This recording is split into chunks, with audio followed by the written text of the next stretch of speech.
नमस्कार दोस्तों। आज हम लोग देखेंगे राज्य हड़पने नीति के तहत भारत में कौन कौन सी ऐसी रियासतें थी जिनका विलय कर लिया गया था। और ये राज्य हड़पने की नीति जो थी वो डलहौजी द्वारा लाई गई थी। ये क्रम से ये दिए गए हैं क्योंकि कभी कभी हमारे एग्जाम में क्रम से भी पूछ लिया जाता है और कभी कभी सेपरेट भी पूछा जा सकता है। अगर सेपरेट पूछा जाता है तो उसमें चांस अधिकतर होते हैं कि पहला ही पूछे। तो सबसे पहले ये मैंने शॉर्ट ट्रिक बनाई है, क्या है, सजस उझन सा से सतारा, ये 1848 में इसका सबसे पहले विलय कर लिया गया था राज्य हड़पने नीति के तहत। ठीक है, तो हमारे एग्जाम में ज्यादातर तो पहला ही पूछता है, लेकिन कभी कभी क्या है, जो टफ एग्जाम होते हैं जैसे कि यूपीएससी है या फिर स्टेट पीसीएस है या अदर एग्जाम है, तो उनमें कभी कभी वो क्रम से लगाने के लिए भी देता है।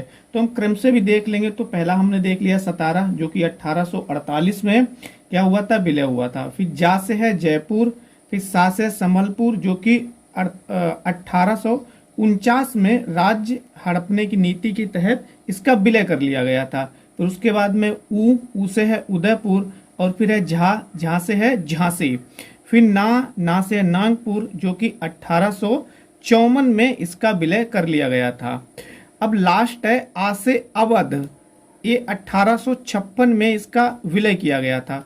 तो हमारे जो एग्जाम के दृष्टिकोण से इंपॉर्टेंट है वो दोनों इंपॉर्टेंट है। एक तो ये बहुत ज्यादा, क्योंकि जो पहला होता है या फिर जो लास्ट होता है वो बहुत ही ज्यादा वन लाइनर के रूप में आपसे पूछा जा सकता है। और एक तो ये अवध वाला, और इसे हम क्रम से भी ध्यान रखेंगे, सजस उझन, और लास्ट में आ ध्यान रख लेंगे। ओके, तो ये आज हमने देख लिया है, जो कि अगर आप क्रम से नहीं देखोगे तो वो हो सकता है आपसे लास्ट पूछे या पहला पूछे, तो आप इस तरीके से उन्हें लगाने में दिक्कत थोड़ी सी महसूस हो सकती है। और ईयर मैंने यहाँ पे 3 ही लिखे, एक तो 1848, फिर इसका 1849, फिर इसका 1854, और लास्ट हम सिर्फ पहला ध्यान रखेंगे और लास्ट वाला ईयर ध्यान रखेंगे। और अगर बीच में कभी पूछता भी है कि इनका जो है विलय कब किया गया था, तो हम अनुमान लगा के भी कर सकते हैं। देखो ये 48 में किया गया, ये 48 में किया गया, क्योंकि 49 यहाँ पे है, 49 से पहले इसका विलय हुआ, तो कब हुआ होगा, 1848 में। फिर 1849 और 1854 के बीच में इनका विलय हुआ है। ठीक है, ओके।